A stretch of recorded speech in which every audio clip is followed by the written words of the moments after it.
Hello everyone, welcome to the Canvasista. আজকে আমরা করবো হচ্ছে খুবই একটা simple painting. First of all হচ্ছে এই ছোট পিভিসি বোর্ডে যে আঁকিবুকি, সেটা হচ্ছে আমার ছেলে করেছে। সো ওর এই আঁকিবুকিটাকে একটু নতুন ফর্ম দেওয়ার জন্য আমি কী করলাম, যে হোয়াইট কালার নিয়ে নিলাম। হোয়াইট কালার নিয়ে এটা পুরোটাকে কালার করে ফেলছি। যেহেতু এটা পিভিসি বোর্ড, সো এই বোর্ডগুলো একটু কালার শুকাতে কিছুক্ষণ সময় লাগে, বাট কিছুক্ষণের মধ্যে এটা অনেকটা শুকিয়ে যায়। যেহেতু আমি অ্যাক্রিলিক কালার ইউজ করছি, so it's become very dry, very slow. So আমি একটু স্কাই শেড আমার যেরকম মন চাচ্ছে আমি ওরকম করছি।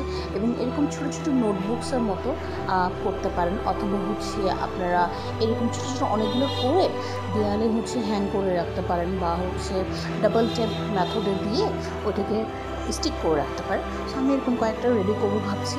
সো ফার্স্টে এটা অ্যাটেন্ড নিলাম, আমি কখনো আসলে পিভিসি বোর্ডে আঁকি নেই, তো ফার্স্ট টাইম এটা করলাম। তো করার পর আমার ছেলে যেহেতু এটা খুব সুন্দর করে এঁকেছে, তো আমি ভাবলাম যে জিনিসটা স্মৃতি হিসাবে থাকুক, এটাকে আমি আরেকটু রিফর্ম কিছু পার্টে নিয়ে যাই। তো আমি ওইটাই করছি। আমি কালার নিলাম, নিয়ে দিয়ে এটা শুকানোর জন্য কিছুক্ষণ ওয়েট করছি। আফটার দ্যাট আমি এখানে হচ্ছে একটু গ্রিন কালার নিয়ে নিলাম। গ্রিন কালার দিয়ে আমি নিচের দিকে কিছু ঘাস দিয়ে দিচ্ছি, নিজের মতো করে যে স্ট্রোকস দিচ্ছি স্মল তুলিগুলো দিয়ে। এই তো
পেন্টিংটা করতে করতে বলে দিই, আমার বাকি সব পেন্টিংসগুলোর হচ্ছে প্রিভিয়াস লিঙ্ক ডিসক্রিপশনে দেওয়া থাকে।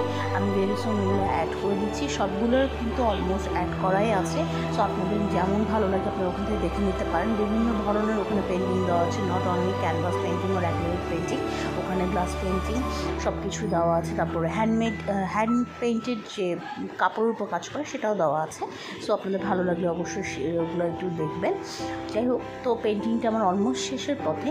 আমি যে স্ট্রোকস দিয়ে নিচ্ছি, অ্যান্ড দেন আমি স্কাইটা একটু শুকানোর জন্য ওয়েট করছি। পিভিসি বোর্ডে হয় কি, কালারগুলো যেহেতু সোক করতে পারে না, সেই জন্য ওগুলোর উপরে একটু কালারগুলো রয়ে যায়। সো কালারগুলো মানে ড্রাই হওয়ার জন্য একটু সময় লাগবে। Sorry for the bad noise, আমার এখানে প্রচুর ক্রাউড থাকে অলওয়েজ। এনিওয়েজ, সো আপনারা হচ্ছে ফ্রেশ একটা তুলে নিয়ে এখন আমি ব্লু কালার দিয়ে প্রুশিয়ান ব্লুটা দিয়ে স্ট্রোক দেওয়া শুরু করে দিচ্ছি।